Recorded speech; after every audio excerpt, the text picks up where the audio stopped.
ముఖాముఖి కార్యక్రమానికి స్వాగతం. ఈనాటి ముఖాముఖి కార్యక్రమంలో మనతో పాటు ఉన్నారు ఆంధ్ర యూనివర్సిటీ మాజీ వైస్ ఛాన్సలర్, అలాగే Centurion university vice chancellor Shri GSN Raju గారు. Sir good morning sir, welcome to voice studio. Good morning సోదర్ గారు, ఎలా ఉన్నారు సార్? బాగున్నాండి, థ్యాంక్ యూ. సార్, మనం విద్యావ్యవస్థలో మార్పులు అలాగే విద్యావ్యవస్థ మీద డిస్కస్ చేసే ముందు అంటే మీ చిన్నప్పటి నుంచి మీ జ్ఞాపకాలు ఒకసారి తెలుసుకుంది సార్. తప్పకుండా అండి.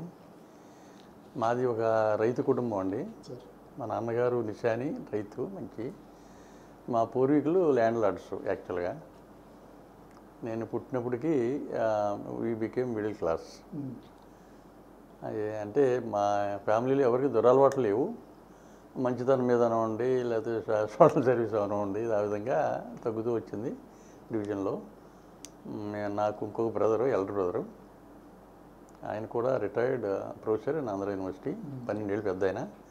4 సిస్టర్సు, ఇద్దరేమో భీమవరంలో ఉంటున్నారు, ఇద్దరు ఒక ఆయన ఇక్కడను, ఒక ఆయన విజయనగరంలో ఉంటున్నారు. వాళ్ళు ఎడ్యుకేటెడ్, మంచి పొజిషన్లో ఉన్నారు. నేను ఉండి హై స్కూల్ భీమవరం పక్కన చదివానండి, స్కూల్ టాపర్ని. ఆ తర్వాత ఏవిన్ కాలేజీలో ప్రీ యూనివర్సిటీ కోర్స్ ఉన్నప్పుడు 10+2 ఇంటర్మీడియట్ రాకముందు జస్ట్ అనమాట. ఏవిన్ కాలేజీ టాపర్ కానీ ఎంటైర్ ఆంధ్ర యూనివర్సిటీలో 11th ర్యాంక్ వచ్చింది. చిన్న స్కూల్ టైం నుంచి నేను స్కాలర్షిప్ మీద చదువుకున్నాను, ఎందుకంటే I'm always topper. 10+2 11th rank వచ్చిన తర్వాత ఆంధ్ర యూనివర్సిటీ ఇంజనీరింగ్ కాలేజీలో అన్ని సీట్లు వచ్చాయి, అన్ని బ్రాంచుల్లోని. అందులో ఎలక్ట్రానిక్స్ అండ్ కమ్యూనికేషన్ తీసుకుని first year all branches topper కింద రాణించాను. సిజిపి ఉండేది, మీకు తెలుసు కదా, క్యూములేటివ్ గ్రేడ్ పాయింట్ యావరేజ్. అది 10/10 ఇప్పటికీ రికార్డ్ అండి ఆంధ్ర యూనివర్సిటీలో, 90 years హిస్టరీలో రికార్డు. తర్వాత ME Andhra university topper, gold medalist. తర్వాత PhD IIT Kharagpur, excellent grades తోటి బయటకు వచ్చాను. ఆంధ్ర యూనివర్సిటీలో లెక్చరర్గా 1979లో చేరాను. చేరినప్పటి నుంచి బై వచ్చి of hard work, dedication to education, అలా ఎదుగుతూ వచ్చి ప్రొఫెసర్ అయ్యి, హెడ్ ఆఫ్ ద డిపార్ట్మెంట్ అయ్యి, ప్రిన్సిపల్ ఆఫ్ ఇంజనీరింగ్ కాలేజ్ అయ్యి, తర్వాత వైస్ ఛాన్సలర్ అవ్వడం జరిగింది. అంటే ఈ ప్రొఫెషన్ ఎందుకంటే చూస్ చేసుకున్నారు? అంటే యాక్చువల్గా నాకు ఆ రోజుల్లో నేను ఎడ్యుకేషన్లో టాపర్గా కాకుండా యూనివర్సిటీ లెవెల్లో స్పోర్ట్స్ మెన్లో కూడా టాపర్గా ఉన్నాను. స్పోర్ట్స్లో కూడా నేను mister Andhra university engineering college అయ్యాను, best weight lifter, I'm a train boxer, gold medalist in 10 kilometers and 5 kilometers running యూనివర్సిటీలో, ఇంటర్ యూనివర్సిటీ రిప్రజెంట్ చేశాను. ఈ రెండాట్లు ఈక్వల్గా రాణించడం అనేది మా గురుగారు చెప్పిన ప్రకారం కష్టం. 2 గోల్డ్ మెడల్. కానీ నాకు లైఫ్ ఏంటంటే టైం మేనేజ్మెంట్, పంక్చువాలిటీ అంటే పిచ్చి, హానెస్టీ అంటే పిచ్చి. వీటితోటి నేను దైవభక్తుడినే. నా ఫేవరెట్ గాడెస్ కనకదుర్గ. స్కూల్ నుంచి నాకు చాలా ఇష్టం, అలా పూజించుకోవడం, ప్రేయర్ స్పిరిచువల్గా ఉంటుంది మా ఫ్యామిలీకి కూడా. సో మాకు రైతు కుటుంబం అయినప్పటికీ ఇవన్నీ మాతా దయ వల్ల, హార్డ్ వర్క్ వల్ల ముందుకు రాగలిగాను. ఈ టైం మేనేజ్మెంట్ చాలా ఎఫెక్టివ్ అండి. ఎందుకు అది లేకపోతే నేను మల్టీ యాక్టివిటీస్లో రాణించడం కష్టం. దానికి తోడు మనకి కొంచెం ఇంటెలిజెన్స్ కూడా ఇచ్చాడు, ఐక్యూ కూడా ఇచ్చాడు. నేను చాలాసార్లు చెప్తూ ఉంటాను చాలామందికి, మనిషి రాణించాలంటే ఐక్యూ ఉండాలి, ఇంటెలిజెంట్ కోషియంట్ ఉండాలి, బాగా ఎమోషనల్ కోషియంట్ ఉండాలి, అంటే బ్యాలెన్స్డ్గా ఉండాలి, స్టెబిలిటీ ఉండాలి. నేను 3వది యాడ్ చేసి చెప్తుంటాను, ఏంటంటే ఎల్క్యూ, లక్కీ కోషియంట్. ఇది కూడా 3 కలిస్తే ఇంకా దానికి తిరిగి ఉండదని నా అభిప్రాయం. అంటే కష్టపడే మనస్తత్వం ఉండే వాళ్ళకి అదృష్టం అనేది ఆటోమేటిక్గా వస్తుందండి. కరెక్ట్. అంటే god also favours those who are brave and hard working. అంతేగాని గాల్లో దీపం పెట్టి దేవుడు రక్షించంటే ఎవరు చేయలేరు. సో కష్టపడాలి, కష్టపడితే తప్పకుండా రిజల్ట్స్ వస్తాయి. కొంచెం లేట్ అవుతుంది ఒక్కోసారి. నా అదృష్టం ప్రకారం నాకు టైంకి అన్నీ వచ్చాయి. జనరల్గా ఎవరి చుట్టూ తిరగటం ఇష్టం ఉండదు నాకు. నమ్ముకున్నాను, హార్డ్ వర్క్ నమ్ముకున్నాను కాబట్టి బాగా. అది కూడా కాకుండా మన చేతుల్లో ఉన్నది హెల్ప్ చేద్దామని నాకు చిన్నప్పటి నుంచి అలవాటు. సార్, ఇప్పుడు ఏంటంటే ఇక మన ప్రస్తుత విద్యా వ్యవస్థ వీటి గురించి, అంటే మీరు వైస్ ఛాన్సలర్ ఉన్నారు కాబట్టి మనం వీటి మీద డిస్కషన్లో వెళ్తే చాలా బాగుంటుంది. ఫర్దర్ జనాలు కూడా ఎగ్జాక్ట్లీ. ఇప్పుడు ప్రజెంట్ ఉన్న ఎడ్యుకేషన్ సిస్టమ్ మీద మీ ఒపీనియన్? ఈ ఎడ్యుకేషన్ మార్పులు తీసుకురావాలని ఎప్పటి నుంచో అందరూ అనుకుంటున్నారు. ఈ మధ్యకాలంలో కొన్ని మార్పులు వచ్చాయి. University grants commission, higher education commission, AICTE, UGC AICTE తీసేసి హైయర్ ఎడ్యుకేషన్ కమిషన్ స్థాపించారు మోడీ గారు గవర్నమెంట్లో. అది డాక్యుమెంట్ అంతా నేను చదివాను. అది ఈ మోడర్న్ ఎడ్యుకేషన్లో ముందుకు తీసుకెళ్ళడానికి అనుగుణంగా కనిపిస్తుంది. డాక్యుమెంట్ ఎప్పుడు బాగానే ఉంటుంది, ఇంప్లిమెంటేషన్ ప్రాబ్లమ్స్ ఉంటాయి. అవి జాగ్రత్తగా చేసుకుంటే డెఫినెట్గా ఈ కొత్త ఎడ్యుకేషన్ సిస్టమ్ బ్రహ్మాండంగా ఉంటుందని నా నమ్మకం. అదే కాకుండా స్టేట్ గవర్నమెంట్లో మన వైసీపీ జగన్మోహన్ రెడ్డి గారు ఒక కొత్త ఐడియాతో ముందుకు వచ్చారు. అదేంటంటే ప్రతి కోర్స్కి బీఏ బీకామ్ అవనండి, ప్రొఫెషనల్ కోర్సెస్ అవనండి, స్కిల్ అనేది ఇంటిగ్రేటెడ్గా ఉండాలని కంపల్సరీ. అది మంచి ఐడియా అండి. అది కూడా ఇంప్లిమెంటేషన్ కరెక్ట్గా చేస్తే అది డెఫినెట్గా అందరికీ బాగుంటుంది. Lower level to higher level jobs కూడా బాగా ఎక్కువ రావడానికి అవకాశం ఉందండి. ఎందుకంటే ప్రతి వాళ్ళు ఇదివరకు మనకి ప్యూన్ అని, అటెండర్ అని చిన్న చిన్న పోస్టులు ఇదివరకే మనకు అలవాటు బాగా ప్రతి ఆర్గనైజేషన్లో. అట్లా కాకుండా ప్రతి పోస్ట్కి స్కిల్ ట్రైనింగ్ ఉంటే అది ఏ ఆర్గనైజేషన్కైనా బాగుంటుందండి. ఫర్ ఎగ్జాంపుల్ ఇప్పుడు మనకి 4 రెవల్యూషన్స్ వచ్చాయి ఇండియాలో. ఒకటి అగ్రికల్చర్ రెవల్యూషను, అంతకుముందు ఫుడ్ ఇంపోర్ట్ చేసుకునే వాళ్ళం. మనం ఆ రెవల్యూషన్ వచ్చాక లాట్ ఆఫ్ చేంజెస్ వచ్చి ఎక్స్పోర్ట్ చేయగలుగుతున్నాం. Second revolution industrial revolution. అది వచ్చిన తర్వాత ఇండస్ట్రీ కొంచెం డెవలప్ అయ్యాయి, అనుకున్నట్టు లేకపోయినా బాగా డెవలప్ అయినాయి. మూడోది డైరీ రెవల్యూషన్, మిల్క్ ఇంపోర్ట్ చేసుకునే వాళ్ళు మిల్క్ వచ్చింది. మనకు బాగా తెచ్చిన రెవల్యూషన్ ఏంటంటే information technology revolution, IT revolution. అది ఇండియాకి మంచి పేరు వచ్చింది. ఫారెన్ ఎక్స్చేంజ్ రిజర్వ్స్ పెరిగాయి. మన వాళ్ళు ఎక్కడికి వెళ్ళినా బాగా రికగ్నైజ్డ్. ఇండియా నెంబర్ 1 అని సాఫ్ట్వేర్లో ఇన్ఫర్మేషన్ టెక్నాలజీ నెంబర్ 1 అని ప్రతి వాళ్ళు అంటారు. మన వాళ్ళు కూడా బాగా చేస్తున్నారు. హ్యూమన్ రిసోర్స్ ఎక్కువ మనకి, అది మనం ఉపయోగించుకుంటున్నాం. దానితో పాటు ఇంగ్లీష్లో మన వాళ్ళకి compare to other countries like China మనకి గ్రిప్ ఉంది. You can do very well in English. అదొకటి సాఫ్ట్వేర్ కంట్రిబ్యూషన్కి తోడ్పడుతుంది డెఫినెట్గా. సో ఈ నేపథ్యంలో ఈ ప్రజెంట్ గవర్నమెంట్ పాలసీలో ఇంగ్లీష్కి ప్రాధాన్యత ఉంది, లోకల్ లాంగ్వేజ్కి ప్రాధాన్యత ఉంది. రెండు ఉండాలి. ఎందుకంటే లోయర్ ఎంప్లాయీస్కి మదర్ టంగ్ అనేది ఇంపార్టెంట్. అలానే నెగ్లెక్ట్ చేయడానికి లేదు. ఇంగ్లీష్ కూడా ఉండాలి, ఎందుకంటే గ్లోబల్ లాంగ్వేజ్. ఇప్పుడు ఇక్కడ చదువుకుని ఇక్కడే జాబ్ చేస్తామని గ్యారంటీ లేదు, జాబ్స్ ఉండవు కూడా. అందుకని రెండో అవసరం అండి. ఈక్వల్గా బ్యాలెన్స్ చేసుకుని ముందుకెళ్తే ఎడ్యుకేషన్ చాలా బాగుంటుంది. ఫైనల్గా చెప్పేది ఏంటంటే ఈ పాలసీలో స్కిల్ అనేది చాలా అవసరం. అది ఉంటే డెఫినెట్గా మనకి ఎంప్లాయ్మెంట్ బాగుంటుందండి, ఆర్గనైజేషన్లో ప్రాఫిటబుల్గా ఉంటుంది, ఎవరు లేజీగా ఉండరు, నేర్చుకుంటూ ముందుకు పోవాలి. కానీ ఈ హయ్యర్ ఎడ్యుకేషన్కి వచ్చేసరికి ప్రస్తుతం ఉన్న స్టూడెంట్స్ కానీ అదర్ కంట్రీస్ వైపు చూడాల్సిన పరిస్థితి అయితే వస్తుంది కదండి. దీన్ని ఎలా మనం చేంజ్ చేయొచ్చు? అదర్ కంట్రీస్ లైక్ అమెరికా ఉందండి. వాళ్ళకి ఇంపార్టెన్స్ టైమింగు. క్లాస్ 9కి అయితే 9కి వెళ్ళటం, ఏదైనా వర్క్ ఇస్తే టైం కంప్లీట్ చేయటం, మోడర్న్ టెక్నాలజీని కరిక్యులంలో అప్పటికప్పుడే పెట్టడం, అప్డేట్ చేయటం, ఇవన్నీ జరుగుతున్నాయి. నేను జర్మనీలో కూడా పనిచేశానండి ప్రొఫెసర్గా. One of the best university యూరోప్లో. యూనివర్సిటీ ఆఫ్ కాల్స్టోఫీలో ఉన్నాను, యూనివర్సిటీ ఆఫ్ ప్యాడల్బోర్లో ఉన్నాను. అక్కడ ఏంటంటే 10 అంటే 10, 9 అంటే 9. ఒక్క మినిట్ కూడా లేట్గా రావటం అనేది ఉండదు. మీటింగు వాళ్ళు ఎలా పెట్టుకుంటారంటే మీటింగ్ ఈజ్ బిట్వీన్ 10 and 11 అంటారు. 11 అయ్యాక వెళ్ళిపోవటమే. ఒకవేళ ఏమైనా అజెండా పెండింగ్ ఉంటే మళ్ళీ ఇంకో మీటింగే. అందుకని అది కంటిన్యూ అవ్వదు. ఎందుకంటే అదర్ ప్రోగ్రామ్స్ అన్నీ డిస్టర్బ్ అయిపోతాయండి. మనం ప్లాన్ చేసుకోవాలి. ఇప్పుడు సపోజ్ నన్ను చీఫ్ కింద ఎవరైనా పిలిచారనుకోండి, నేను 1 గంట లేట్ అయితే అక్కడ ఆడియన్స్ 1000 మంది ఉంటే 1000 గంటలు లాసు.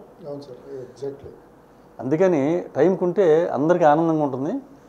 అది it will develop tremendously awareness, knowledge improve అవుతుందండి. You can produce lot of results. Advanced కంట్రీస్లో ఇవన్నీ టైమింగ్ మేనేజ్మెంట్ ఇవన్నీ కలుపుకుంటూ ఎప్పటికప్పుడు స్కీమ్ అండ్ కరికులం డెవలప్ చేసుకుంటూ స్కిల్ ఇన్వాల్వ్ అని పెద్ద దాంట్లోని ఈ 3 ఆటల వల్ల అడ్వాన్స్ అయ్యాయి. ఇప్పుడు అది కూడా మనం ఫాలో అవుతున్నామండి.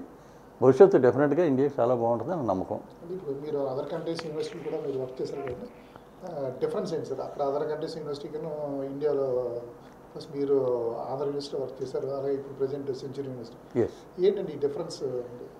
దీన్ని చెప్పాను కదండి, ఇక్కడ టైము ఇన్సిగ్నిఫికెంట్ ఇండియాలో 99% ఫాలో అవ్వరు. 9ంటికంటే 9:30కి లీజర్లకు వస్తూ ఉంటారు. అరగంట వేస్ట్ అయిపోతుంది. చేయవలసిన పనులు డిలే అయిపోతూ ఉంటాయి. అక్కడ అలా ఉండదు.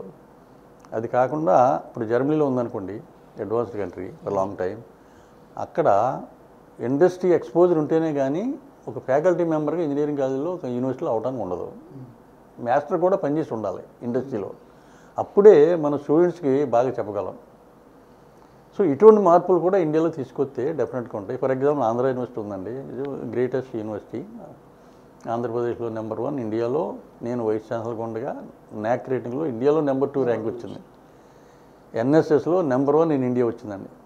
ప్రెసిడెంట్ ప్రణబ్ ముఖర్జీ గారి దగ్గర కూడా నేను ఇన్వైట్ చేస్తే రాష్ట్రపతి భవన్లో ఒక ట్రాఫీ 1 lakh క్యాష్ ప్రైజ్ ఇచ్చారు.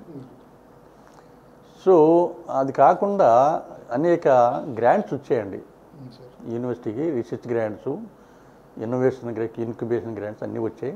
దానివల్ల ఆంధ్ర యూనివర్సిటీ చాలా ముందుకెళ్ళింది, మంచి పేరు వచ్చిందండి.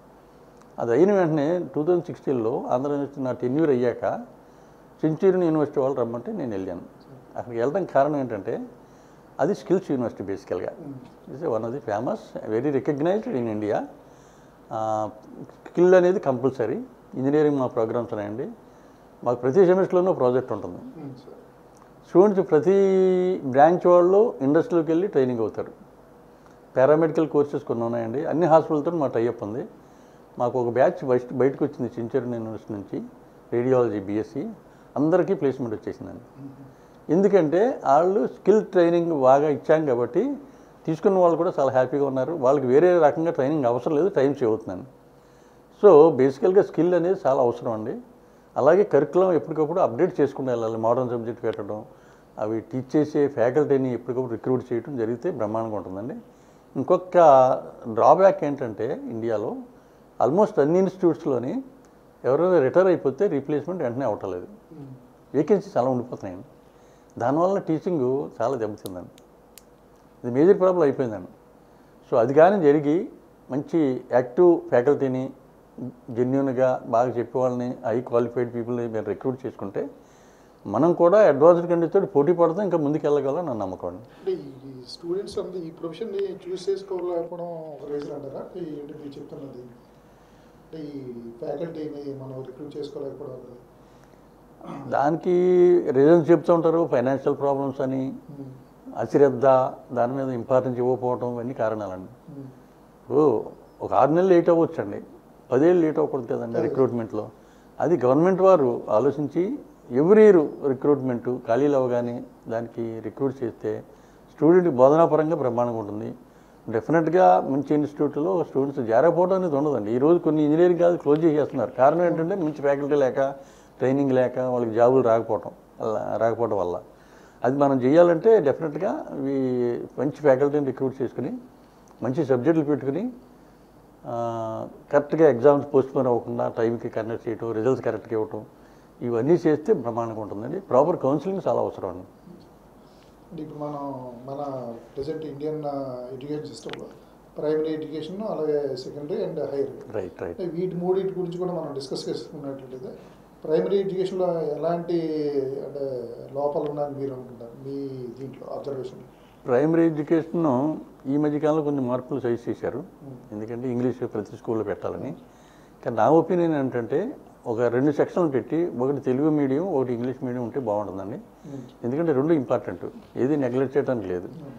ఇంగ్లీష్ వదిలేసి ఓన్లీ తెలుగు అన్నా మంచిది కాదు, ఓన్లీ ఇంగ్లీష్ నుండి తెలుగు అన్నా మంచిది కాదు. ఎందుకంటే పిల్లలు మాతృభాషలో కూడా గ్రిప్ ఉండాలి. అలాగే ఇంగ్లీష్ చిన్నప్పటి నుంచి వస్తే ఆ ప్రొనౌన్సియేషన్ వేరు, ఆ మాట్లాడటం వేరు, ఆ నాలెడ్జ్ వేరు, అన్నీ ఉంటాయి. సో ప్రైమరీ ఎడ్యుకేషన్ నుంచి కూడా డెఫినెట్గా ఇంగ్లీష్ ఉంటే మంచిదేనండి, అది నా రాంగ్ ఏం కాదు. సో 2 బ్యాలెన్స్ చేసుకుని ముందుకు వెళ్ళాలండి కంపల్సరీగా. అదిని మన లాట్ ఆఫ్ ప్రైమరీ స్కూల్స్లో వసతులు చాలా లేవు, చాలా అన్యాయంగా ఉంటాయి. వెరీ ప్యాథటిక్ అండి. ఆ కూర్చోడానికి బెంచ్లు ఉండవు, బ్లాక్ బోర్డ్ ఉండదు, వైట్ బోర్డ్ ఉండదు, గ్లాస్ బోర్డు ఏమి ఉండవు అండి. చాలా స్కూల్ ఇప్పటికీ చెట్ల కింద కూర్చొని నేర్పటం, ఆ టీచర్స్ టెంపరీ టీచర్స్ ఉండటం, వాళ్ళు ఏం సరిగ్గా చెప్పకపోవటం, అది మంచి టీచర్స్ని పెట్టుకుని ఇవన్నీ వసతులు కల్పిస్తే ఆ లెవెల్లోనే నీట్నెస్, హైజీన్ అవన్నీ అలవాటు చేయాలండి. అవి చేస్తే డెఫినెట్గా బాగుంటుందండి. సెకండరీ స్కూల్ కూడా విధానం బాగానే ఉంటుందండి, ఇంప్లిమెంటేషన్ ప్రాబ్లం అండి. అది ప్రాపర్ కౌన్సిలింగ్ ఇచ్చి వాళ్ళని ఏ సబ్జెక్టులో వాళ్ళకి నేర్చుకుందామని ప్యాషన్ ఉంటే ఆ సబ్జెక్టులోనే చేరితే మంచిది. ఇండియాలో ఏంటంటే స్టూడెంట్కి ఫ్రీడమ్ ఉండదు, they are influenced by parents and others. అలా ఫారిన్ కంట్రీస్లో అలా కాదండి, వాళ్ళకి ఎక్కడ ఏ సబ్జెక్ట్లో ప్యాషన్ ఉంటే ఆ సబ్జెక్ట్కి వెళ్ళిపోతారండి. ఎందుకంటే మీరు ఏ సబ్జెక్ట్ అయినా జాబ్కి ప్రాబ్లం లేదండి, చదువుకోవాలంతే. అందులో బాగా చదువుకుంటే any field is good. Even ఆర్ట్స్లో చాలామంది జాబులు లేవంటారు. ఆంధ్ర యూనివర్సిటీలో ఆర్ట్స్ కాలేజ్ నెగ్లెక్టెడ్ అండి చాలా కాలం. దానికి కారణం ఏంటంటే అందులో జాబ్స్ నెంబర్ తక్కువ, కానీ ఆర్ట్స్ సబ్జెక్ట్ లేకుండా హ్యూమన్ లైఫ్ ఉండదు. హిస్టరీ కావాలి, ఆంథ్రోపాలజీ కావాలి, పాలిటిక్స్ కావాలి, అన్నీ ఉండాలి, నాలెడ్జ్ ఉండాలి, ఎకనామిక్స్. సో ఇవన్నీ ఆ డిపార్ట్మెంట్ కూడా ఈక్వల్గా on par with engineering college develop చేస్తే, మంచి టీచర్ని అపాయింట్ చేస్తే అవి కూడా బాగుంటాయండి. అంటే పేరెంట్స్ మైండ్ సెట్లో కూడాను ఇంటర్మీడియట్ ఎగ్జాక్ట్లీ ఎంపీసీ బైపీసీ అంటారు కానీ సిఎస్సి వీటిలో జాయిన్ చేయడానికి ఇంట్రెస్ట్. కరెక్ట్, యూఆర్ రైట్ అండి. నా దగ్గరికి వచ్చిన వాళ్ళు నేను చెప్తూ ఉంటాను, మీ వాడికి ప్యాషన్ ఉంటే ఎంపీసీ చదివాక ఆడికి 98% ఉంటుంది, ఇంజనీరింగ్ ఆడికి ఇంట్రెస్ట్ లేకపోతే సిఎస్ చేయించు అంటాను. You can do very well, mathematics background బ్రహ్మాండంగా ఉంటుంది, will become very good chartered accountant. అలాగే వాడు ఏ ప్యాషన్ అంటే జరిపించండి, అందులోనే రాణించాడండి. ఎంత చేయాలి ఈరోజు ఎంతమంది చేయాలి లేరండి. ఇక లాయర్స్ అండి, మంచి లాయర్ ఉన్నాడు అనుకోండి, మంచి నాలెడ్జ్ ఉన్నాడు, బ్యూటిఫుల్ కమ్యూనికేషన్ స్కిల్స్ ఉంటే వండర్ఫుల్ లాయర్. అలా లా నాలెడ్జ్ అందరికీ అవసరం డెఫినెట్గా. That is also very good course. But ఇదివరకు ఏంటంటే లా అనేది లాస్ట్ ప్రిఫర్డ్ కోర్స్, అది అంటే కారణం మిస్ అండ్ ఇంటర్ప్రిటేషన్ అంతే. సో ఏ జాబ్కైనా రాణించాలంటే సార్ నాకు 2 ఆస్పెక్ట్స్ నేను నమ్ముతాను. ఒకటి, మీరు తీసుకున్న సబ్జెక్టులో మంచి నాలెడ్జ్ ఉండాలి పవర్ఫుల్గా. రెండోది, ఎక్సలెంట్ కమ్యూనికేషన్ స్కిల్స్ ఉండాలండి. కమ్యూనికేషన్ స్కిల్స్ అంటే చాలామందికి సరిగ్గా అవగాహన ఉండదు. 3 రకాల కమ్యూనికేషను. ఒకటేమో రిటర్న్ కానీ, స్పీకింగ్ విధంగా spoken English are language, pronunciation. ఈ 3 బాగుంటే అది కమ్యూనికేషన్ స్కిల్. ఎందుకంటే మహాకవి కాళిదాస్ లాంటి వాళ్ళే లార్డ్ శివాని పార్వతిని, మాతా పార్వతిని కోరుకున్నాడు. ఏం కోరుకున్నాడంటే, భగవాన్ మాత నాకు మంచి కమ్యూనికేషన్ స్కిల్స్ ఇచ్చి నన్ను ఆదరించని బ్లెస్ చేయమన్నాడు మహాకవి కాళిదాస్. సో అటువంటి వాళ్ళు మంచి కమ్యూనికేషన్ స్కిల్స్ ఉన్నవాడిని కమ్యూనికాలజిస్ట్ అంటారు. సో వాళ్ళు డెవలప్ అవ్వకుండా ఉండరండి. కొంతమంది ఏమో ఓన్లీ కమ్యూనికేషన్ మీద ముందుకెళ్తారు, ఓన్లీ కొంతమంది ఏమో నాలెడ్జ్ మీద ముందుకెళ్తారు. నా కోరిక ఏంటంటే పిల్లలకి 2 రావాలని, కమ్యూనికేషన్ బాగుండాలి, నాలెడ్జ్ బాగుంటే ఎవ్వరు ఆపలేరు, వాళ్ళ ముందుకెళ్తాను ఎవరు ఆపలేరండి. That should be the combination for growth. Sir అంటే ఇప్పుడు ప్రజెంట్ ఈ ఎడ్యుకేషన్ సిస్టంలో కార్పొరేట్ సిస్టమ్ ఎప్పుడైతే ఎంటర్ అయిందో అప్పుడు చూడ లాట్ ఆఫ్ చేంజెస్ మనం చూస్తున్నాం. ఇది గుడ్ ఆర్ బ్యాడ్ సార్? అంటే కాంపిటీషన్ అనేది ఉంటే మంచిదండి నా ఉద్దేశంలో. కార్పొరేట్ కాలేజెస్ స్కూల్లో ఉండి సమ్ రెగ్యులేటింగ్ బాడీస్ వాళ్ళకి కూడా ఉండాలి. కారణం ఏంటంటే ఫీజ్ స్ట్రక్చర్ కానీ ఇంకో విధంగా కానీ ఆ రెగ్యులేషన్ లేకపోతే it effects on the society.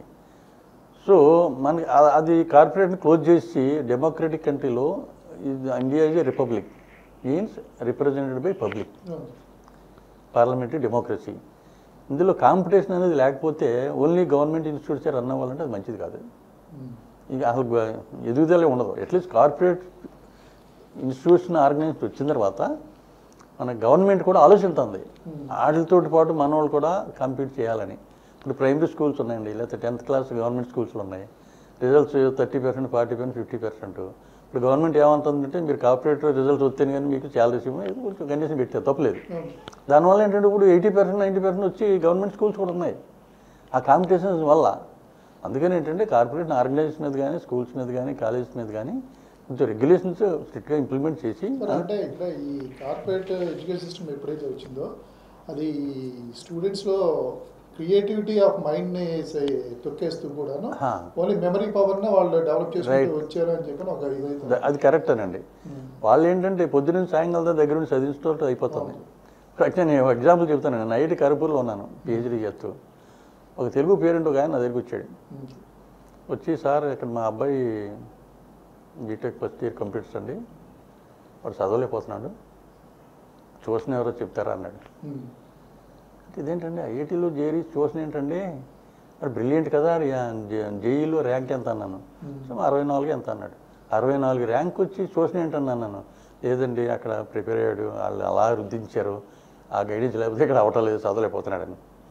దాన్ని బట్టి ఏం తెలుస్తుందండి, ఆడు మెమరీ మీరు అన్నట్టుగా మెమరీ ఇన్సిస్ట్ చేసి మగప్ చేసి కండక్షన్ చేసి సిలబస్ రిపీట్ చేసి ఆలోచన జ్ఞానం పెంచకుండా దాంతో ఆడు చేసాడు, మంచి ర్యాంక్ వచ్చింది.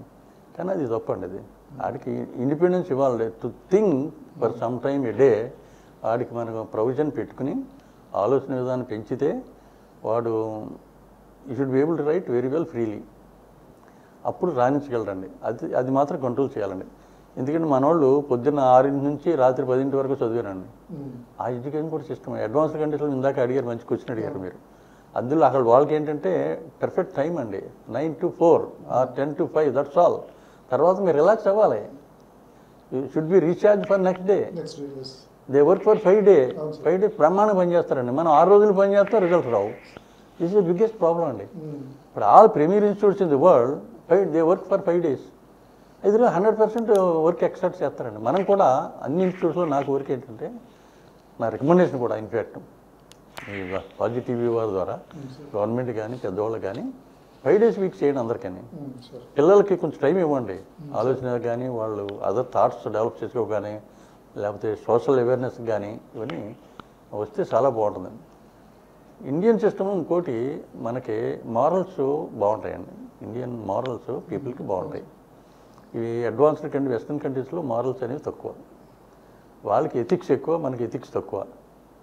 చాలామంది అంటారు ఎథిక్స్కి మారల్కి ఏం తేడా లేదని, కానీ తేడా ఉందండి. ఎథిక్స్ అనేది ఏంటంటే ఇప్పుడు వాళ్ళకి డ్రగ్స్ ఉన్నాయండి, పర్ఫెక్ట్గా ఇంప్లిమెంట్ చేస్తారు డ్రగ్ రెగ్యులేషన్స్. మనకి ఇక్కడ ఉంది, కానీ ఇక్కడ బాగా సెకండరీ డ్రగ్స్ వచ్చేస్తామండి మార్కెట్లోకి, రెగ్యులేషన్ సరిగ్గా లేకపోవడం వల్ల. అంటే ఏంటి, ఎథిక్స్ లేకుండా వాళ్ళు they don't care for the life of the people. ఇప్పుడు మీరు మన కల్తీ లేని వ్యాపారం లేదండి ఇక్కడ ఇండియాలో. అంటే అది they are not following ethics అనమాట, మినిమం ఎథిక్స్, ప్రొఫెషనల్ ఎథిక్స్ లేవు. బట్ మారల్స్ అంటే మనం ఏంటంటే మనకి morals are dictated by society, religion. నా రిలిజియన్ ఇది ఇలా చెప్తుంది కాబట్టి చెయ్యాలి, అది దాడితే మారల్స్ లేనట్లు లెక్క. అక్కడ ఆ మారల్స్ అనేది ఇంపార్టెన్స్ లేదండి వెస్ట్రన్ కంట్రీస్లో. దే ఫాలో ఎథిక్స్, ప్రొఫెషనల్గా వాళ్ళు ఉంటారు కాబట్టి. కానీ మనకి ఎథిక్స్ ఇన్సిస్ట్ చేయాలి, మారల్స్ ఎలాగో బాగున్నాం కూడా రెండు ఈక్వల్గా బ్యాలెన్స్ చేసుకుంటే సొసైటీ చాలా బెనిఫిట్ అవుతుందండి డెఫినెట్గా. సార్ అంటే ఇందాక మనం డిస్కస్ ఈ మెమరీ పవర్ ఉన్న స్టూడెంట్స్ కానీ మీరు కూడా ఎగ్జాంపుల్ ఇచ్చారు. 64 ర్యాంక్ వచ్చిన అతను ట్యూషన్ పెట్టుంటాడు. అట్ ద సేమ్ టైమ్ తన క్రియేటివ్ మైండ్ తోటి ఆలోచించి ఎగ్జామ్కి అటెండ్ అయ్యేవాడు ఫెయిల్ అయిపోతుంటాడు. సో కానీ మనం రెస్పెక్ట్ చూస్తే మెమరీ పవర్ ఉండే వ్యక్తికి మనం రెస్పెక్ట్ సొసైటీలో కానీ చేస్తుంది. ఇతన్ని మనం డిగ్రేడ్ చేస్తే మాట్లాడడం కానీ సొసైటీలో మాట్లాడడం, అంటే ఈ డిఫరెన్స్ వల్ల క్రియేటివ్ మైండ్ ఆలోచించే స్టూడెంట్లో కూడా మనం కొంత తనని ఇది చేసినట్టు అవుతుంది కదా. అంటే ఇక్కడ ఇప్పుడు ఒక క్యాండిడేట్కి 90% వచ్చింది మార్కులు, వాడి పర్సనాలిటీ బాగుంది, కమ్యూనికేషన్ బాగున్నాయి, క్యారెక్టర్ బాగుంది. ఇంకోటికి ఏమో 70% వచ్చింది. ఆ 90 వచ్చినోడికి క్యారెక్టర్ బాగాలేదు, కమ్యూనికేషన్ బాగాలేదు. 70 వచ్చినోడికి పర్సనాలిటీ బాగుంది, క్యారెక్టర్ బాగుంది. నేను ఒక జాబ్కి సెలెక్ట్ చేస్తే నేను 70% సెలెక్ట్ చేస్తాను, ఎందుకంటే యాటిట్యూడ్ చాలా అవసరం. 50% వచ్చినా ఏజ్ వర్క్ కల్చర్, యాటిట్యూడ్ బ్రహ్మాండంగా ఉంటుంది, పర్సనాలిటీ, కమ్యూనికేషన్ బాగుంటుంది, క్యారెక్టర్ బాగుంటుంది. అందువల్ల అక్కడ 90 వచ్చాయని అక్కడికి ఫోకస్ చేయకూడదండి. Select an all round candidate, those who can perform well with good attitude, positive thinking ఉన్నాడు. అది అవసరం అండి. వీడి 70 వచ్చాయని నెగ్లెక్ట్ చేయకూడదండి. ఆ ఇంపార్టెన్స్ ఇటువంటి మనం కన్సిడర్ చేసి ఎంప్లాయ్మెంట్లో కూడా ఆ వాల్యూ చూపితే మంచి వాళ్ళు డెవలప్ అవుతారండి. ఫర్ ఎగ్జాంపుల్ యాటిట్యూడ్ ఉందండి, ATTE స్పెల్లింగ్ ఉంది కదా, అన్నిటికి ఇంగ్లీష్లో ఏ అంటే 1, B అంటే 2 ఇలా వేసుకుంటూ వెళ్తే అన్ని కలిపితే యాటిట్యూడ్కి 100. హార్డ్ వర్క్ ఉందనుకోండి, హార్డ్ వర్క్ ఇలాగే మార్కులు కలిపితే 98. అంటే దీన్ని బట్టి ఏం చెప్తుందంటే attitude is better than hard work. Hard work అవసరమే, కానీ యాటిట్యూడ్ బాగుండాలి. హార్డ్ వర్క్ చేస్తాడు, తెలివైనడు, కష్టపడతాడు అని వాడు యాటిట్యూడ్ బ్యాడ్ అనుకోండి, టువర్డ్స్ పబ్లిక్ కానీ, టువర్డ్స్ టీచర్స్ కానీ, టువర్డ్స్ ఎల్డర్స్ కానీ, వర్క్ కానీ వేస్ట్ అన్నాడు. ఎవరైనా మంచి అందంగా ఉంటారు కానీ మెంటలో అందంగా ఉన్నవాడు మనం తీసుకుంటామా, లేకపోతే కొంచెం మీడియంగా ఉండి మంచి థింకింగ్ బాగున్నోడిని సేమ్ పర్సన్ తీసుకుంటామా? డెఫినెట్గా మనం సెకండ్ పర్సన్ తీసుకుంటాం. ఎందుకంటే మార్నింగ్ నుంచి evening physics, chemistry, maths dump చేసేయడం బుర్రలో, వాడికి మ్యాగజైన్స్ కానీ, పేపర్ కానీ, టీవీ న్యూస్లు చదవటానికి కానీ టైం ఉండదు, వాడికి జనరల్ నాలెడ్జ్ పెరగదు, ఏముండదు. దానివల్ల వాడికి కన్ఫైన్స్ నాలెడ్జ్ అండి. దీంతో చాలా ఇబ్బంది అండి మీరు అన్నట్టుగా. ఇంకోటి ఏంటంటే ఫర్ ఎగ్జాంపుల్ ఇక్కడ బీటెక్ అయ్యాక ఎంఎస్కి వెళ్ళాలనుకోండి, to get seat in MS in USA is easier than getting MTech in good institute in India. దానికి కారణం ఏంటంటే మనకి కాంపిటీషన్ ఎక్కువ ఉంటాయి లోకల్గా, ఎందుకంటే పాపులేషన్ ఎక్కువ, కాంపిటీషన్ ఎక్కువ. అక్కడ మంచి ఇన్స్టిట్యూట్స్ ఉన్నాయి, వరల్డ్ కాంపిటీషన్ అయినా అక్కడ కంపేర్డ్గా ఒక సీటుకి మీకు 10 to 15 మంది కాంపీట్ చేస్తారు. మనకి ఇక్కడ ఒక సీటుకి 200 మంది కంపీట్ చేస్తారు. అందుకని సీట్ ఇక్కడ రావడం కష్టం అండి. కానీ అక్కడ వెళ్ళాక మన వాళ్ళు రానిస్తున్నారు. ఎందువల్లంటే అక్కడ ఎడ్యుకేషన్ పరంగా కానీ టైమింగ్ కానీ అక్కడ నేర్చుకోవడం వల్ల, వాళ్ళ కల్చర్ నేర్చుకోవడం వల్ల, ఆ డెలివరబుల్స్ బాగుంటాం, మంచి టీచింగ్ ఎక్స్పోజరు, లెర్నింగ్ ఎక్స్పోజర్ ఇవన్నీ ఉండటం వల్ల వాళ్ళు బాగుపడుతున్నారు. ఇప్పుడున్న ఈ ఎడ్యుకేషన్ సిస్టము సొసైటీతో రిలేట్ అయ్యే ఎడ్యుకేషన్ సిస్టమ్ అన్నది మనం సాధించగలం ఉంటారు sir? India has the great future అండి, నాకు డౌట్ లేదు, ఆ నమ్మకం ఉంది నాకు. ఎందుకంటే we believe in courtesy, development, honesty అన్నీ నమ్ముతాం. కానీ ఇంప్లిమెంటేషన్లో ప్రాబ్లమ్స్ ఉన్నాయి. మనం చెట్లకు పూజ చేస్తాం, జంతువులకు పూజ చేస్తాం, మనుషులకు పూజ చేస్తాం, పెద్దలకు పూజ చేస్తాం. మనం we hate violence, we love peace. Peace loving country India, number 1 in the world, doubt లేదు. సో ఈ great attitude of the Indian culture మనం డెఫినెట్గా ఇన్ ది నెక్స్ట్ 10 to 15 yearsలో it will become number 1 in the world అండి, both financially and otherwise. ఇప్పుడు changes కూడా అలా అవుతున్నాయండి. ఇదివరకే మీకు ఒక $500 మీరు తీసుకోవాలంటే రిజర్వ్ బ్యాంక్ నుంచి బోర్డు అప్లికేషన్ పెట్టాలి, రిజెక్ట్ చేసేవారని. ఇప్పుడు we have plenty of reserve, foreign exchange reserve. మీరు ఒక $10,000 కావాలన్నా రిజర్వ్ బ్యాంక్ మీకు ఫ్రీగా ఇస్తుంది, ఎందుకంటే బయటికి వెళ్ళి డెవలప్ చేసి మళ్ళీ ఇండియా వచ్చి డెవలప్ చేస్తారని నమ్మకం. సో ఆ పొజిషన్లో మనం ఉన్నామండి. We are very much, standard of life పెరిగిందండి. డెఫినెట్గా వీఆర్ గ్రోయింగ్, బట్ స్లోలీ. మనం 70 ఏళ్ళు అయింది మనకి ఇండిపెండెన్స్ వచ్చి, 75 ఏళ్ళు సుమారుగా. We are slowly developing. నా ఇక్కడ నుంచి ట్రాన్స్ఫర్మేషన్ ఫాస్ట్గా ఉంటుందండి. పీపుల్ ఆర్ రిలీజింగ్ డెఫినెట్గా. కొంచెం పాపులేషన్ కంట్రోల్ కొంచెం చేస్తే చైనా కంటే ముందుకు ఎప్పుడు డెఫినెట్గా వెళ్ళిపోతాను, డౌట్ లేదు.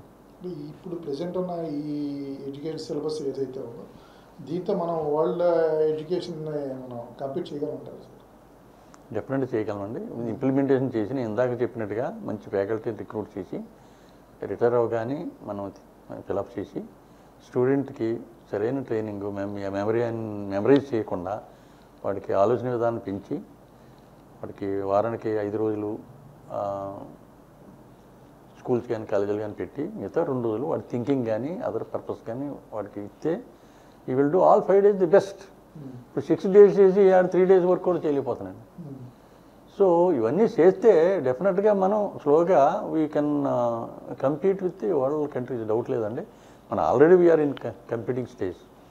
మన ఇంత పాపులేషన్, ఇంత హ్యూమన్ రిసోర్స్, అవర్ శక్తి ఈజ్ హ్యూమన్ రిసోర్స్. అది మన అదే అదర్ కంట్రీస్లో, యూరోపియన్ కంట్రీస్కి ఉంటే వాళ్ళు అంటారు మన మీ ప్రజలు మాకుంటే మేము మెరకలు చేస్తామని. అవసరం మనం కూడా చేయగలమండి.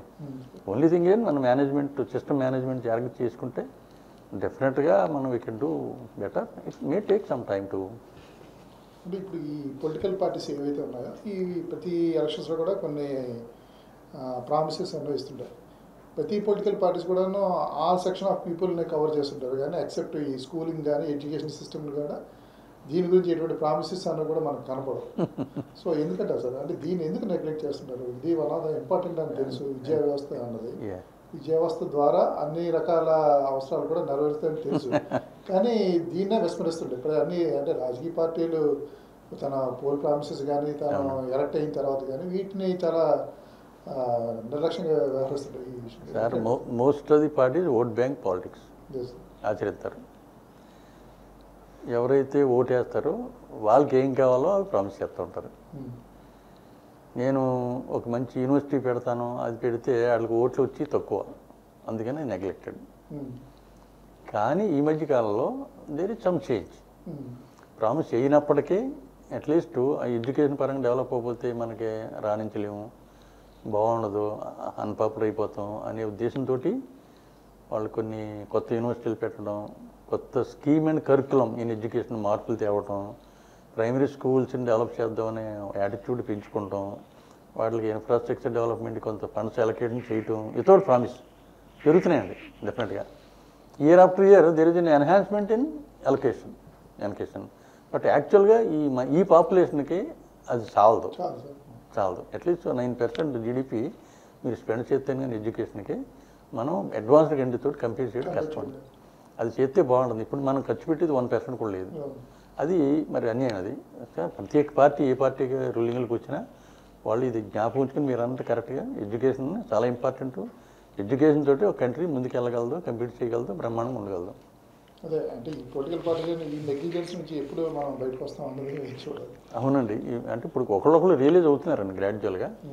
ప్రతి పార్టీకి మేనిఫెస్టోలో మంచి ఐడియాస్ ఉంటాయండి, బట్ ఇంప్లిమెంటేషన్ వచ్చినప్పుడు ప్రాబ్లం అండి. వాళ్ళకి ఏ సెక్షన్ అయితే ఓటు వేస్తుందో వాళ్ళకి ఇంపార్టెన్స్ వాళ్ళకి అనుగుణంగా మూవ్ అవుతున్నారు. అది తప్పుని అన్నాం, ఎందుకంటే ప్రపంచంలో ఎక్కడైనా అదే పాలసీ. కానీ ఇంప్లిమెంటేషన్ వచ్చినప్పుడు బ్యాలెన్స్ చేసుకోవాలి.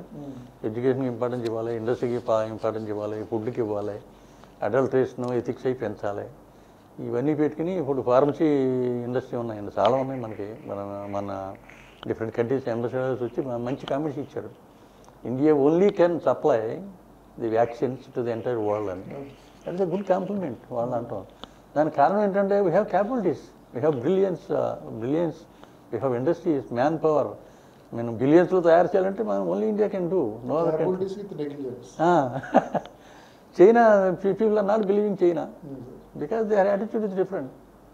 అందుకని we are only country loved by all, no doubt about it. అంటే మీ ఆన్సర్ అంటే capability with negligence and self belief కూడా నమ్మకం లేకపోవడం వల్ల ఇవన్నీ వస్తాయి. ఎగ్జాక్ట్లీ అండి, యూఆర్ రైట్. అంటే దీని నుంచి మనం ఎప్పుడు ఓవర్కమ్ అయ్యి సార్ ఇప్పుడు నుంచైనా ప్రతి పొలిటికల్ పార్టీ, ప్రతి గవర్నమెంటు ఎడ్యుకేషన్కి ఇంపార్టెన్స్ ఇస్తూ, ఇండస్ట్రీకి ప్రయారిటీ ఇస్తూ, అగ్రికల్చర్కి ప్రయారిటీ ఇస్తూ, ఎందుకంటే because they are the people who feed the entire country. They can't neglect. Primary schools నుంచి యూనివర్సిటీస్ వరకు స్కిల్ కంపల్సరీగా ఇంప్లిమెంట్ చేసి, రిటైర్ అవగానే అట్లీస్ట్ విదిన్ 1 year రిక్రూట్ చేసి, కొత్త సబ్జెక్ట్స్ ఏవైతే అవసరమో అవన్నీ పెట్టించి గవర్నమెంట్ స్కూల్స్లోని, కార్పొరేట్లో వాళ్ళు ఎలా పెట్టుకుంటున్నారు, ఎందుకంటే లేకపోతే వాళ్ళు they cannot fill up the seats. గవర్నమెంట్లో కూడా పెట్టుకుని దానికి కావాల్సిన ఫ్యాకల్టీని రిక్రూట్ చేస్తే ముందుకెళ్తే డెఫినెట్గా within 10 years we can reach the goal. అంటే మిమ్మల్ని ఒక ఎడ్యుకేషన్ రిఫార్మిస్ట్గా అనుకొని మీకు ఒక రిఫార్మ్ చేయండి అంటే మీరు ఏ రిఫార్మ్ సజెస్ట్ చేస్తారు విద్యా వ్యవస్థ? I'm very focused to develop right from primary to university అండి. That is 1 point. ప్రైమరీ స్కూల్లో 100% ఫ్యాకల్టీని స్ట్రెంగ్త్, టీచర్స్ స్ట్రెంగ్త్ 100% ఉండాలి, రిక్రూట్ చేయాలండి. అన్ని స్కూల్స్ హైజీన్గా, ఇన్ఫ్రాస్ట్రక్చర్ ఫుల్గా, you can invest any amount on primary school. ఎందుకంటే that is the basis, foundation. అక్కడ డెవలప్ అయిపోయిందంటే ఆడే గుద్దుకుంటూ పోతాడు సెకండరీ హై దాంట్లో. ఇక్కడ అంతా నెగ్లెక్ట్ చేసేసి ఓన్లీ యూనివర్సిటీలోనే చేస్తానంటే అప్పటికే నా లైఫ్ అంతా డీవియేట్ అయిపోతుంది. అలా కాకుండా ఇప్పుడు make in India concept government వారు ఇచ్చారు, మోడీ గారు. దానికి ఏంటంటే ఎడ్యుకేషన్ 100% స్ట్రెంగ్తన్ చేసుకోవాలి. Primary to high university level education, research పరంగా గ్రాంట్స్ ఉండాలండి. మన రీసెర్చ్ అలొకేషన్ ఇన్ ఇండియాలో not even 1% of what America allocates. మరి మేక్ ఇన్ ఇండియా కాన్సెప్ట్ ఎలా అవుతుందండి? అది ఈజ్ ఇంపాసిబుల్. రీసెర్చ్ బాగుండాలి. మేక్ ఇండియా అంటే మనం we are should be able to do our self everything. అది గ్రాడ్యువల్గా మనకే సెల్ఫ్ డిపెండెంట్గా ఉండాలంటే రీసెర్చ్కి, హైయర్ ఎడ్యుకేషన్కి, primary to higher education strengthen చేసుకుంటే బాగుంటుంది. నేనైతే ఇవన్నిటికి ప్రైమరీ టు యూనివర్సిటీ వరకు నేను రికమెండ్ చేస్తాను, మార్పులు. And I strengthen if given power primary and secondary because that is the main foundation. So sir ఇప్పుడు ఇంకా ఈ వైస్ ఛాన్సలర్స్ అపాయింట్మెంట్స్ ఇచ్చినట్లయితే గత కొన్ని సంవత్సరాలు కూడా ఈ వైస్ ఛాన్సలర్ అపాయింట్మెంట్స్లో కూడా ఈ కుల ప్రస్తావన కానీ రాజకీయ ప్రస్తావన పేర్లతో ఇటువంటి వీటితో రావడం వల్ల ఏదైతే వైస్ ఛాన్సలర్ అనుకుంటే వాళ్ళు అనుకుంటున్న టార్గెట్స్ని రీచ్ అవ్వలేకపోతున్నారని ఒక చిన్న విమర్శ అయితే ఉందండి, నిజమంటారు? అంటే ఇక్కడ నిజం అనే అబద్ధం అని కాదండి. మన ఏంటంటే multi caste, multi religion in country is very secular, the best secular country in the world India. ఈ నేపథ్యంలో ఏంటంటే ప్రతి స్టేట్లోని ఈ కులాలు, లేకపోతే ఇంకో విధంగా మళ్ళీ కులాల్లో సబ్సెక్ట్స్, ఇవన్నీ ఎక్కువ పాతుకుపోయాయి ఎంతో కాలం నుంచి. Even after independence, before independence కూడా ఉన్నాయండి. ఈ వైస్ ఛాన్సలర్ పోస్ట్ కానీ ఇది కానీ పెద్ద పోస్టులకు వెళ్ళినప్పుడు యాక్చువల్గా in principle there is no reservation. మీకు ఫ్యాకల్టీలు టీచింగ్ యూనివర్సిటీ అనుకోండి, రిజర్వేషన్ ఎంతవరకు ఉందండి? అసోసియేట్ ప్రొఫెసర్ వరకు రిజర్వేషన్ ఉన్నాయి, ప్రొఫెసర్కి లేవు యాక్చువల్గా. అలాగే వైస్ ఛాన్సలర్ కూడా రిజర్వేషన్ లేవు. కానీ ఏ గవర్నమెంట్ అని ఏంటంటే మనం అన్ని క్యాస్ట్లకి ప్రాధాన్యత ఇద్దామని ఒక 2 యూనివర్సిటీలకి ఒక క్యాస్ట్ బీసీకి, ఒక 2 యూనివర్సిటీలకి ఒక యూనివర్సిటీ ఎస్సీ, ఎస్టీ, ఫార్వర్డ్, ఇలా ఏదో ప్లాన్ చేసుకుంటూ ఉంటారు. ఆ ప్లాన్ చేసుకున్న అట్లీస్ట్ ఆ క్యాస్ట్లో ఆ సబ్జెక్ట్లో ది బెస్ట్ ఎన్నుకుంటే బ్రహ్మాండంగా ఉంటుంది. అక్కడ కాంప్రమైజ్ అవ్వకూడదండి. To encourage different caste nothing wrong, okay, మన సిస్టమ్ అలా ఉంది, అందరినీ ఎంకరేజ్ చేయండి, you make them on par with anybody. But same suppose ఒక ఓసీలో పెట్టుకోవాలనుకుంటే యూ టేక్ ది బెస్ట్. ఎస్సీలో ఉన్నారు, there are people, good people, take the best. For example ఎస్సీలో డాక్టర్ అంబేద్కరే ఎగ్జాంపుల్, ఇది wonderful personality in the world.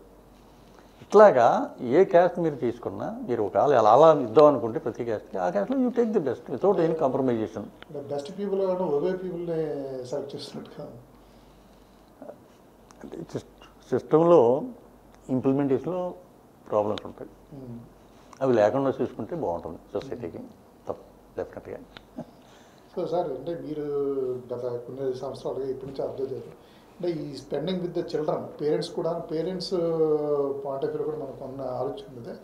వాళ్ళ thinking కూడా లాట్ ఆఫ్ చేంజెస్ అనేవి వచ్చాయండి. ఇప్పుడు అది కూడా కొంతవరకు రీజన్స్లా కనిపిస్తున్నాయి. వాళ్ళు కూడా ఈ చిల్డ్రన్తో స్పెండ్ చేయలేకపోవడం ఒక రీజన్ కూడా అనుకోవచ్చు. అప్పటి జనరేషన్ వాళ్ళంటే చిల్డ్రన్తో ఎక్కువ స్పెండ్ చేయడం వల్ల ఏదైతే మీరు చెప్తున్న ఎథిక్స్ కానీ మోరల్స్ కానీ వాళ్ళు చెప్పడం, దాని ద్వారా వీళ్ళు ఇది ఉండేది. ఎప్పుడైతే కాంపిటేటివ్ ఇది వచ్చిందో వీళ్ళు స్పెండ్ చేసే టైం కూడా ఉండట్లేదు. ఏదో స్కూల్స్లో ఏదైతే చెప్తున్నా దాన్ని వీళ్ళు గ్యాప్ చేసుకొస్తుంది. ఇది చాలా అవునండి, మెయిన్ రీజన్ అనిపించింది. Correct sir. ఇంతకుముందు జాయింట్ ఫ్యామిలీస్ ఉండేవి, పెద్ద ఫ్యామిలీస్ డివైడ్ అవ్వకుండా అన్నదమ్ములు అందరూ చాలా కాలం కలపటం, పిల్లలు మధ్యలో అటువంటి ఫ్యామిలీస్లో చిన్న చిన్న తేడాలు ఉన్నా సరే నేర్చుకునేది ఎక్కువ. ఏ సిస్టంలో అయినా మంచి చెడ్లు ఉంటాయి, అక్కడ మంచి ఉండేది ఎక్కువ, చెడ్డ తక్కువ ఉండేది. ఈ మధ్యకాలంలో ఏమైందంటే పెళ్ళి అయిన 10 రోజులకి విడిపోవటం, కుటుంబం నుంచి వెళ్ళిపోదాం, ఎందుకంటే they want freedom in the name of so many desires. దీంతో ఏంటంటే పిల్లలు బోత్ హస్బెండ్ అండ్ వైఫ్ వర్క్లో ఉంటారు, పొద్దున్న వెళ్ళిపోతారు. వీళ్ళకి 1 అవర్ కూడా స్పెండ్ చేసే టైం ఉండదు. పిల్లలకి ఈవెన్ బ్రేక్ఫాస్ట్ కూడా ఎక్కడి నుంచి తెప్పించి పెట్టేస్తూ ఉంటారు, ఇంట్లో కూడా చేయడానికి టైం ఉండదు. వీటి వల్ల ఏంటంటే పిల్లల యాటిట్యూడ్ కూడా మారిపోతుందండి, వే ఆఫ్ థింకింగ్ కూడా మారిపోతుంది. సో ఇది ఏంటంటే we have to promote joint families. అది ప్రమోట్ చేస్తే రాదండి, అది యాటిట్యూడ్ థింకింగ్ మారాలి. అది మారినప్పుడు మీరు అన్నట్టుగా పిల్లలకి ఇంపార్టెన్స్ పెరిగితే వాళ్ళే మంచి సిటిజన్స్ అవుతారండి ఎదిగాక. అవసరం అది డెఫినెట్గా మనం చూసాం, కల్చర్ చూసాం. ఫర్ ఎగ్జాంపుల్ ఇప్పుడు మా ఫ్యామిలీ, ఇప్పుడు నేను మా బ్రదర్ ఉన్నాం, ఇప్పటికీ జాయింట్ ఫ్యామిలీ. మా బ్రదర్కి 78 ఏళ్ళు, నేను కూడా సీనియర్ సిటిజన్నే. ఇప్పటికీ మా జాయింట్ ఫ్యామిలీ. మా మనవలు ఉన్నారు.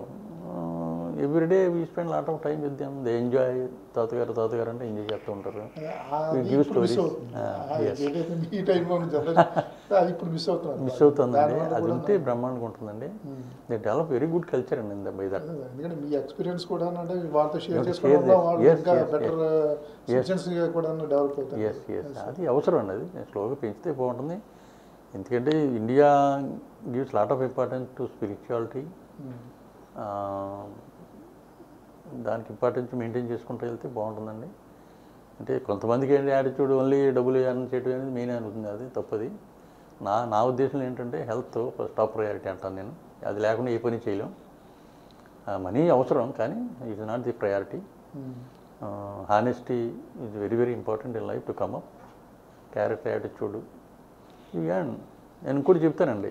నేను ఒక 3 కేటగిరీల కింద లైఫ్ని డివైడ్ చేస్తాను. Teenage, middle age, old age. టీనేజ్లో మీకు ఎనర్జీ ఫుల్గా ఉంటుంది,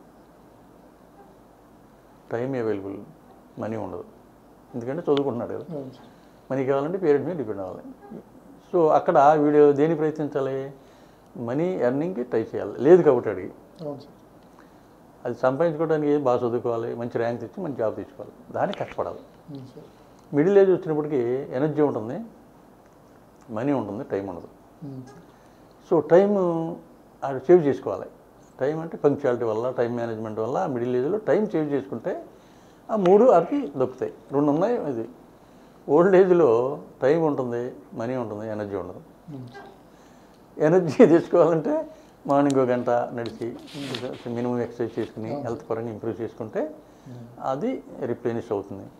సో ఇట్లాగా మనకి ఏదైతే లోపం ఉందో అది మనం దాని గురించి కష్టపడాలి. ఒక చిన్న సామెత కూడా చెప్తాను, జోక్ చెప్తాను నేను. ఒక టీచర్ అడుగుతాడు, ఇక్కడ మనీ అక్కడ పెట్టాను, నాలెడ్జ్ అక్కడ పెట్టాను, ఏది కావాలరా అని. నాకు మనీ కావాలంటాడు. అదేంటి రాదువా, నేను మనీ తీసుకుంటాను అంటాడు టీచరు. ఈ కుర్రోడు ఏమంటాడంటే, సార్ నాకు ఏది లేదో నేను తీసుకుంటాను, నాకు నాలెడ్జ్ ఉంది కాబట్టి మనీ లేదు కాబట్టి మనీ తీసుకుంటాను, మీకు నాలెడ్జ్ లేదు కాబట్టి మీరు నాలెడ్జ్ కావాలంటున్నారండి. అంటే జోక్. ఇట్లా ఉంటాయి పిల్లలు.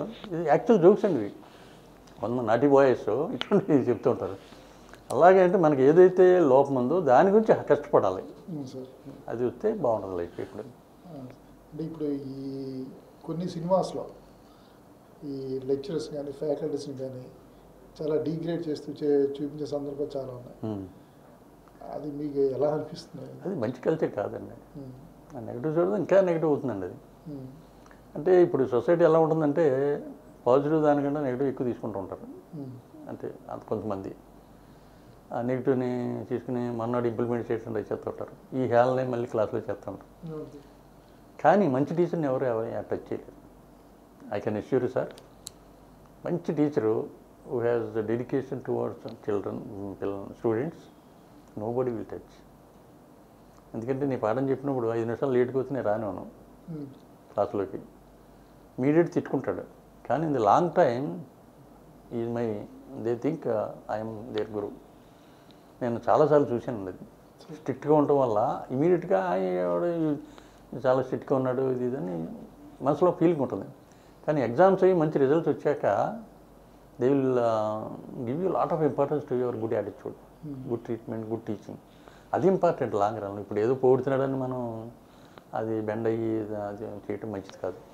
అంటే అదే సార్, ఇప్పుడు ఏదంటే ఇప్పుడు సినిమా రంగం తప్పండి అది. డైరెక్టర్స్ వాళ్ళ రంగంలో వాళ్ళు నిష్ణాతులు అవ్వచ్చు, వాళ్ళ రంగాన్ని వాళ్ళు అభిమానిస్తారు. అవును.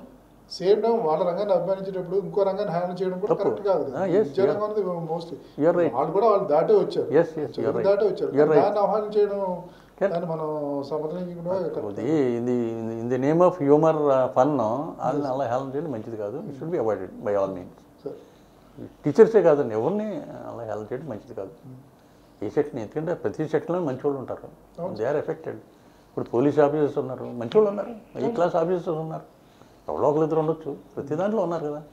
సో వీళ్ళు 1% బ్యాడ్ పర్సన్ నుంచి మొత్తం సెక్షన్ అంతా బ్యాడ్ అని చూపితే అది doesn't send good image, good message. అవి కంట్రోల్ చేసి అవాయిడ్ చేయాలని తప్పదండి.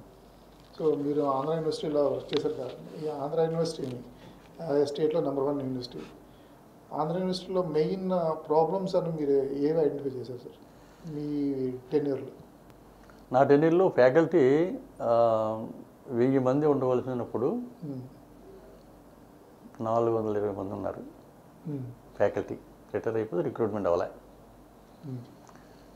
అందులో ఒక 150 మంది టీచింగ్ అసిస్టెంట్స్, అంటే కాంట్రాక్ట్ బేస్డ్ అసిస్టెంట్ ప్రొఫెసర్స్, ఒక 150 సుమారుగా. వాళ్ళతోటి మనం క్లాస్ వర్క్ డిస్టర్బ్ అవ్వకుండా రన్ చేయడం జరిగింది. రిక్రూట్మెంట్ ఇప్పటికీ అవ్వలేదు. అది పెద్ద నెగిటివ్ డ్రాబ్యాక్ అండి. దానివల్ల ఏంటంటే ఫ్యాకల్టీ ఎప్పుడైతే తగ్గిపోయారో నంబర్ ఆఫ్ స్కాలర్స్ తగ్గిపోతారు క్యాంపస్లో, నంబర్ ఆఫ్ పేపర్స్ పబ్లిష్ తగ్గిపోతాయి, ప్రాజెక్ట్స్ తగ్గిపోతాయి, ఇన్నోవేషన్ తగ్గిపోతాయి, పేటెంట్స్ తగ్గిపోతాయి. అంత ఎఫెక్ట్ ఉందండి ఫ్యాకల్టీ తగ్గిపోతాయి. మరి ఇవన్నీ మళ్ళీ మంచి ర్యాంక్ రావాలంటే ఇవన్నీ ఉంటేనే కానీ ర్యాంక్ రాదండి.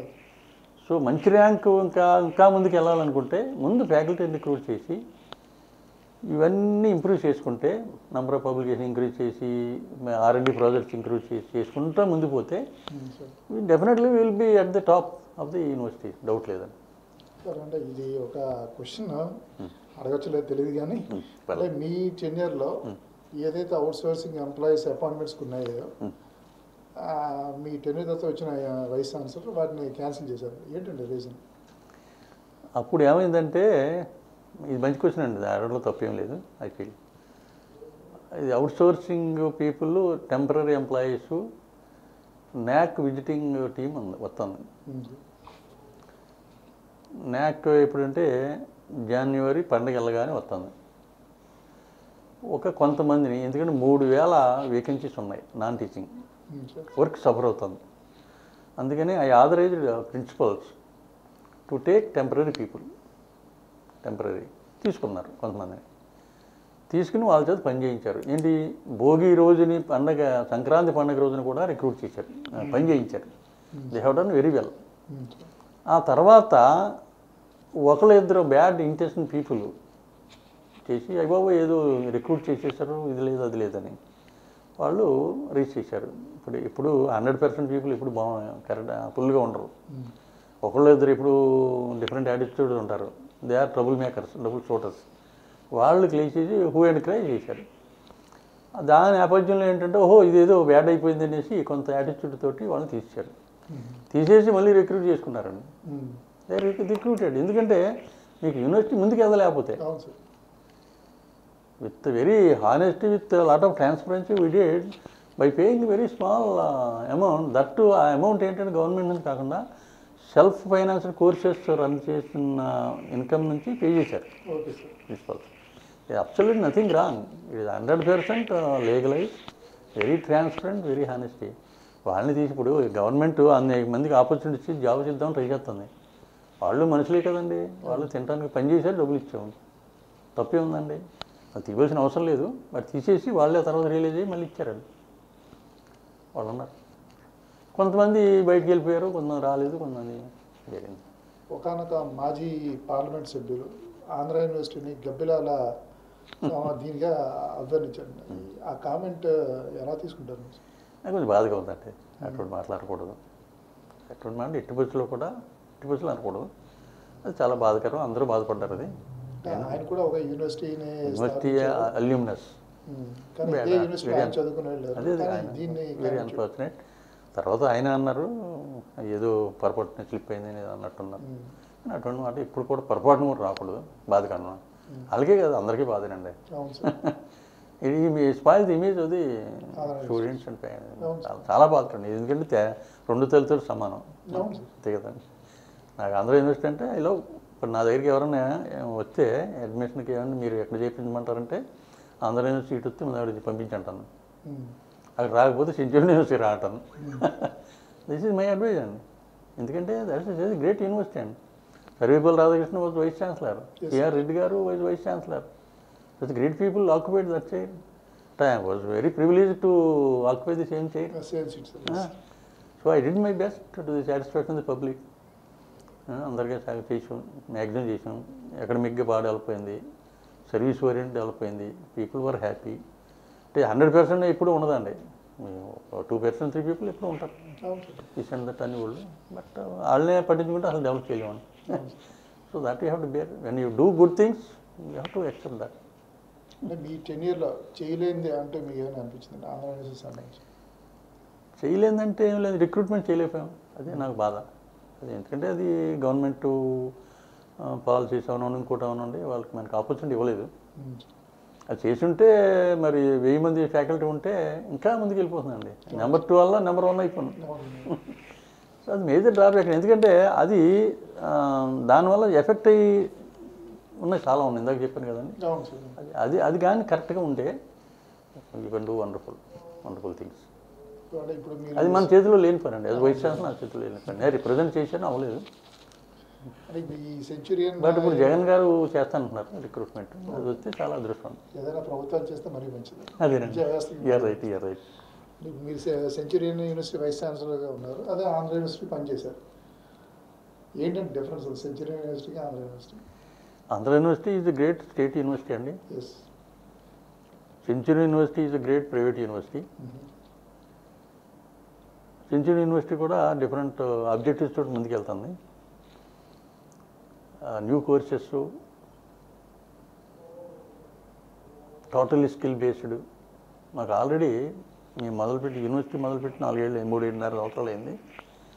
It got number 3 rank among emerging universities in India already ఇది షార్ట్ టైం. దానికి కారణం ఏంటంటే 100% స్కిల్ బేస్డ్. స్కిల్లో మాది నెంబర్ 1, డౌట్ లేదు అసలు. అందుకని ఏంటంటే ఫ్యూచర్ చాలా బాగుంటుంది. And those who want skill we are supporting, we are helping. ఇప్పుడు ఫర్ ఎగ్జాంపుల్ కమల్ హాసన్ ఉన్నాడు, యాక్టర్ గారు.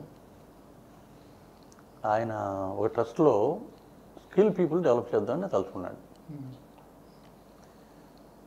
ఆయన మా మేనేజ్మెంట్ కూడా very top economic management.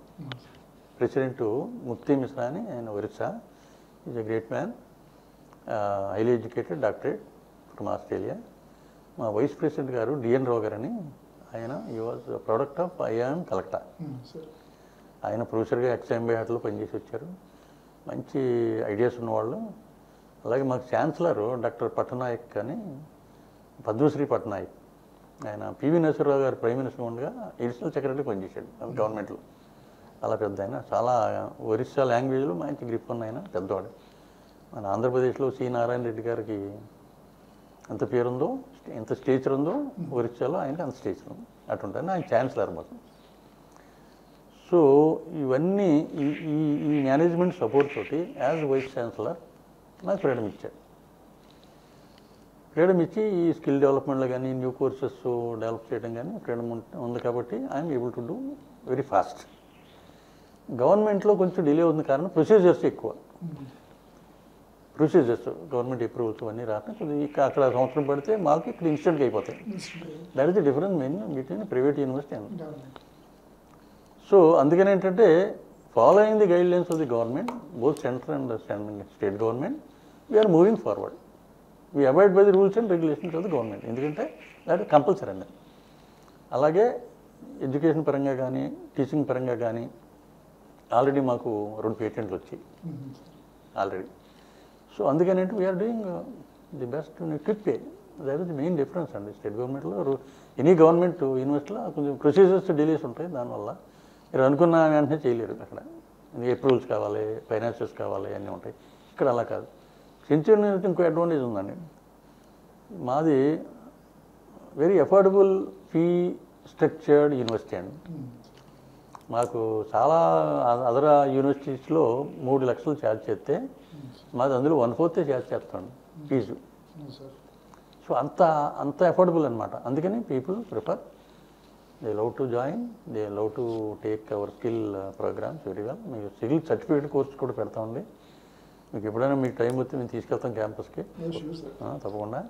You will love the way we do. స్కిల్లో డౌట్ లేదని నెంబర్ 1గా ఉంది. సో అంటే మీ లైఫ్లో ఒక good decision or bad decision రెండు చెప్పండి సార్. ఏమైనా ఉన్నాయా? జనరల్గా గుడ్ డెసిషన్ కానీ ఎప్పుడు నేను ఎలా ఆలోచిస్తానంటే ఇప్పుడు గురించి ఆలోచిస్తాను. కారణం దానికి చెప్తా. పాస్ట్ అనేది it is a cancelled cheque లాంటిది. ఫ్యూచర్ అనేది promissory note, uncertain. Present is the best. మనం ఏదైనా ముందు వెళ్ళాలంటే ఈరోజు ఏం చేస్తున్నామో డిపెండ్ అవుతుంది. అందుకని నేను ఏదో పాస్ట్ అంటే తెలియకుండా ఏదో అవుతూ ఉంటే దాని గురించి వరి అవ్వటం మనసులో పెట్టుకోను. నేను ఎందుకంటే ఇప్పటికీ ఈరోజు కూడా నేను తెల్లారి 3:30 ఇస్తాను, రాత్రి 10 పడుకుంటాను. 3:30 లేచి స్నానాలు చేసి పూజ చేసుకుంటాను. పూజ అన్నీ అయిపోతాయి. 4:30 కల్లా పూజలు అన్నీ అయిపోతాయి. తర్వాత 1 గంట వర్క్ చేసుకుని రిసీజ్ పరంగా ఒక 2 అవర్స్ వాకింగ్ వెళ్ళిపోతాం. 1.5 2 అవర్స్ వాకింగ్ కానీ, జాగింగ్ కానీ, ఎక్సర్సైజ్. అంటే ఎందుకు చెబుతున్నానంటే I never bother about the past. Future ఏమైపోతుందని నాకు వరీ లేదు. I'm not over ambitious. Whatever it comes and maybe I will do to my best, అంతే. I leave it then and there. అందుకని ఊరికి బాధపడి అది ఏముండదు. బట్ గాడ్ నేను ఐఎమ్ గ్రేట్ఫుల్ టు గాడ్. ఎందుకంటే నాకు ఎక్కువ ట్రబుల్స్ ఇవ్వలేదు ఇప్పుడు లైఫ్లో. దానికి కారణం ఏంటంటే కోరికలు లేవు నాకు. ఇప్పుడు ఏదైనా కోరుకున్నాను అనుకుంటే అది అవ్వకపోతే బాధగా ఉంటుంది. కోరికలు లేనప్పుడు ఎవరి లేదు. So Andhra university vice chancellor నాకు వచ్చింది. I always thankful to God. వచ్చింది, ఆపర్చునిటీ చేసాను. I did the best.